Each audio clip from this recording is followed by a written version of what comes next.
When I thought of becoming a teacher, the biggest influence came from my relationships with my teachers growing up and how they changed my life. Connecting with our students is the most important thing we can do as teachers. Regardless of if you are a man or a woman, you are a human that has been created for an important purpose in the world. The world, in my perspective, has been harsh to those who are less fortunate, but to me it is important we start to change the norms of society. In order to do this, it is important we create child-centered learning environments that are inspired in God's image. We know that this means loving every child, nurturing those who may need it, and giving them the knowledge to move on and be successful. Oakes, Lipton, Anderson, and Stillman would also say social justice classrooms would get at the root of these issues. For creating these types of environments, we can use a multitude of techniques, but the most prevalent technique to me is restorative justice. Restorative justice allows the students to take accountability for their learning in a way that is honest and not threatening. When we have students that are taking their learning into their own hands, knowledge becomes the next important topic of discussion. The common definition of knowledge from dictionary.com is facts, information, and skills acquired by a person through experiences or education. As an educator, we must make sure to put all of our learners' needs first, and then they can attain the knowledge that is being taught.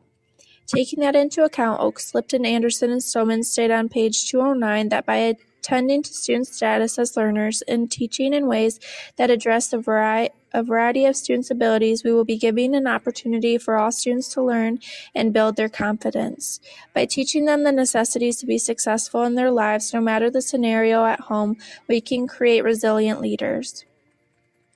I would first begin my school year with the intention for every student to be brought into a classroom full of restorative justice. I feel this has the ability to create a community of strength and safety for everyone.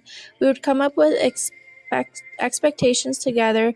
There would be a peace table and there would be rules set out by administration that would be incorporated. By building this type of environment, the students will learn quickly that the only way we learn is through making mistakes. We are not supposed to be perfect, and that is something I believe in. I would start every day in the morning circle, having students write in their journals and conducting a morning meeting that would take about 30 minutes of the day. By doing this, everyone gets the opportunity to share about what they are feeling, have done, and are planning to do. I would like to teach all of my lessons close to the rug except for math and reading. If I could have a smartboard near my rug area, this would be nice because it would allow for active and engaging learning to occur. This type of structure gives the students the ability to do a hands-on experiment and gives them the ability to make choices. On the other side of my classroom, I would love to have 4 round tables to do focused lessons in math and reading. The technology cart would be placed nearby because I like that students could have the opportunity to play games, read, and practice these 2 subject areas in a new, innovative way. I would like 2 smartboards on this side so that way all the students have more of a chance of participating during lesson time.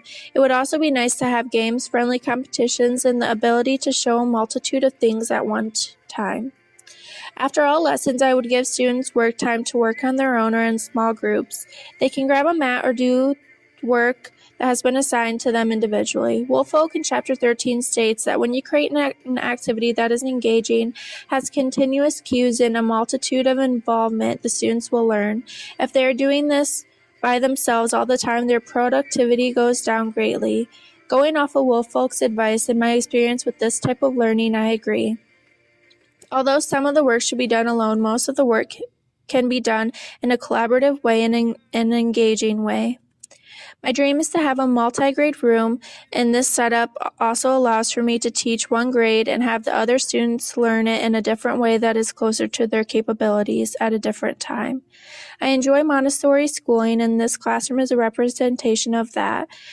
The reading closets I would like to use every day during individual reading time. I would follow the 4 blocks when setting up my literacy blocks. Every person would get a chance to read in the closets, but if one of my learners needed that space because of a special need, I would love to be accommodating to those needs. Another important thing to me as an educator is creating a classroom that brings about real-life learning and that incorporates inclusion.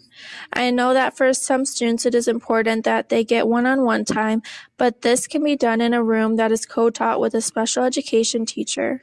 This way, the student is getting the instruction every other student is getting, and it can be broken down accordingly for them. An example is if I had my students working in the school garden to learn about plant life, I would want the student with special needs to participate because they do not get the same experience with reading the book. If I had my dream classroom, I would want one of the outer doors to be connected to a school garden. It would be most beneficial for students to learn about how it is hard to grow food and where food comes from, and then they can distribute the food and help those that are less fortunate. My dream classroom, I also have a play area. I know that some people would cut this out first, but innovation, imagination, and community are brought about through play and helps learning in a new way.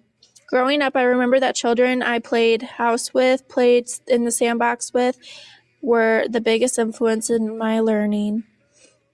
I would prefer to have the first through third grade in my room as an elementary teacher. One of the most important things I want to do as a future educator is implement my faith into my teachings.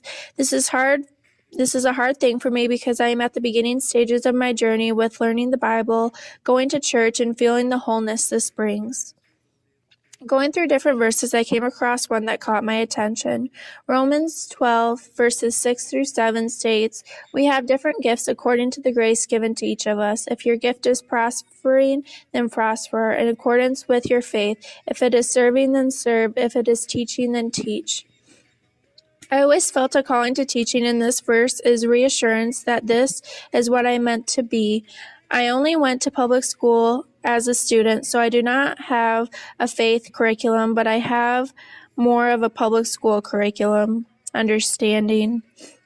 With that being said, I will take into account my students' abilities, challenges, family, background, SES, and what ages they are when I try to bring this part of my life into theirs in an appropriate way. The goal for me with placing my faith at the root of all my lessons is to get my students to think deeper, make real-life connections, feel successful, and find hope. The biggest part of my faith is that I never lost hope in my studies, hope in people around me, and hope in a greater good that I could not explain. Many of my students I may be working with will have this feeling that there is something bigger than them, and I hope that I can help them prosper in those feelings. I want my students to follow what 1 Peter 4 verse 8 says, "Above all, keep loving one another earnestly, since love covers a multitude of sins." That is something I'm continually thinking about, and if I can give that to at least one of my students, then I feel I have done what I can do with the limitations I have as a public school teacher for the future.